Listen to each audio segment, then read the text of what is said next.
রিমন নামের ৮ বছরের এক মিষ্টি ছেলে ছিল। সে গ্রামের একটি ছোট্ট বাড়িতে থাকে। রিমন খুব দুষ্টু হলেও তার মনটা ছিল খুব নরম। তার সবচেয়ে ভালো বন্ধু ছিল একটি কিউট সাদা খরগোশ নাম তুলতুল। আর ছিল তার দাদু, একজন হাসি খুশি ও জ্ঞানী মানুষ। একদিন বিকেলে রিমন মাঠে খেলতে গিয়ে দাদুর দেওয়া ছোট্ট লাল বলটি হারিয়ে ফেলল। বলটি ছিল তার খুব প্রিয়। রিমনের চোখে পানি এসে গেল।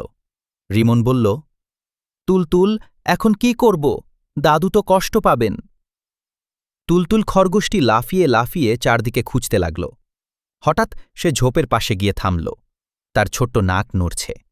রিমন দৌড়ে গেল। দেখে বলটি ঝোপের ভেতর আটকে আছে। ইয়ে, পেয়ে গেছি! রিমন আনন্দে লাফ দিল। ঠিক তখন দাদু দূর থেকে এসে হাসি মুখে বললেন, দেখেছ রিমন, হাল না ছাড়লে সমাধান পাওয়া যায়। রিমন বলল, দাদু, আজ থেকে কিছু হারালে আমি কাঁদব না, চেষ্টা করব। তুলতুলো যেন খুশিতে লাফাতে লাগল। সন্ধ্যায় আকাশে লাল সূর্য ডুবে যাচ্ছিল। রিমন দাদুর পাশে বসে বলটি বুকে জড়িয়ে হাসছিল। সে বুঝেছে, সমস্যা এলে ভয় নয়, চেষ্টা করতে হয়। আর বন্ধু থাকলে সবকিছুই সহজ হয়ে যায়। নৈতিক শিক্ষা: হাল না ছেড়ে চেষ্টা করলে এবং বন্ধুদের সাহায্য নিলে যে কোনো সমস্যার সমাধান পাওয়া যায়।